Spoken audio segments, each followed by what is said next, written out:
Salve omnes, today we will be learning Chapter 7 of Wheelock, which includes third declension nouns. This is a very important chapter, so pay very close attention. By now you should have the first and second declension endings memorized.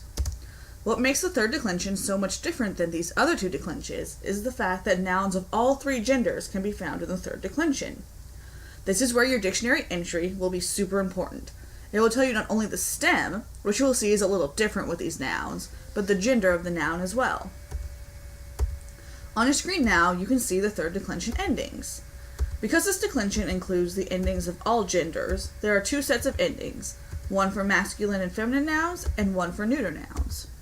One particular thing you will notice is the fact that there is nothing listed for the nominative ending. This is because there is no set nominative ending in these nouns. Instead, you know that these nouns are third declension from their genitive singular, which will always be is. In fact, besides the nominative, the masculine and feminine noun endings are the same across both genders.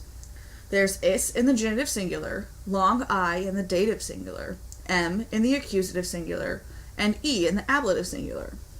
In the plural, there's eis for the nominative plural, for the genitive plural, ibus for the dative plural, eis in the accusative plural, and ibus in the ablative plural. The neuter endings differ from these in only a few instances. First of all, because of the neuter rule, the accusative singular of neuter nouns will match its nominative, which is why there's no set ending. In addition, in this declension as well, the neuter plural nominative in accusative uses an a. On your screen now, you can see the declension of rex regis, a masculine third declension noun, and corpus corporis, a neuter third declension noun. As with the first and second declensions, the forms of these nouns are made by adding the ends to the base.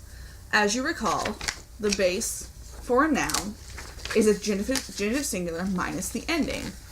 Thus, in the example of rex regis, the stem is reg, and in corpus corporis, the stem is corpor.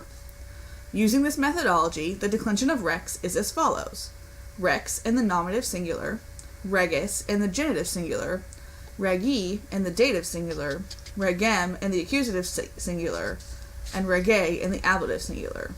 Reges in the nominative plural, regum in the genitive plural, regibus in the dative plural, reges in the accusative plural, and regibus in the ablative plural. The same methodology produces the following forms in the neuter: corpus in the nominative singular, corporis in the genitive singular, corpori in the dative singular, corpus in the accusative singular, corpore in the ablative singular, corpora in the nominative plural, corporum in the genitive plural, corporibus in the dative plural, corpora in the accusative plural, and corporibus in the ablative plural.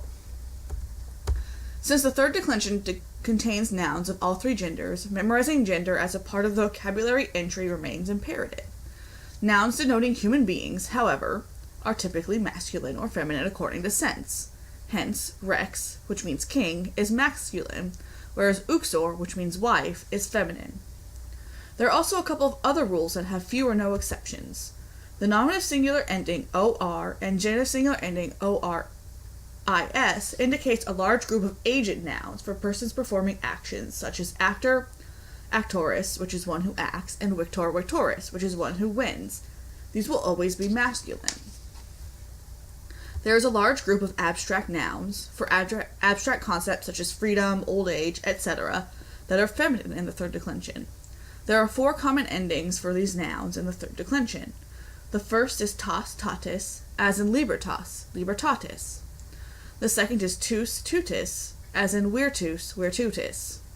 The third is tudo, tudinis, as in multitudo, multitudinis. The final is tio, tionis, as in oratio, orationis. There's also a couple of common neuter noun endings. These include us, as you saw in corpus, e, as in mare, al, as in animal, r, from exemplar, and men, from carmen, carmenis. One final thing to note is that first and second declension adjectives can be used to describe third declension nouns. As per usual, adjectives must match their noun in gender, case, and number. You can see an example of this on your screen with homo magnus. One good thing about this is the gender of the adjective can help you determine the gender of the third declension noun if you are unsure just by looking at it. The story on this chapter's worksheet was also written by Livy, who wrote the one for chapter 6. The story is an adaptation of an important moment in Roman history.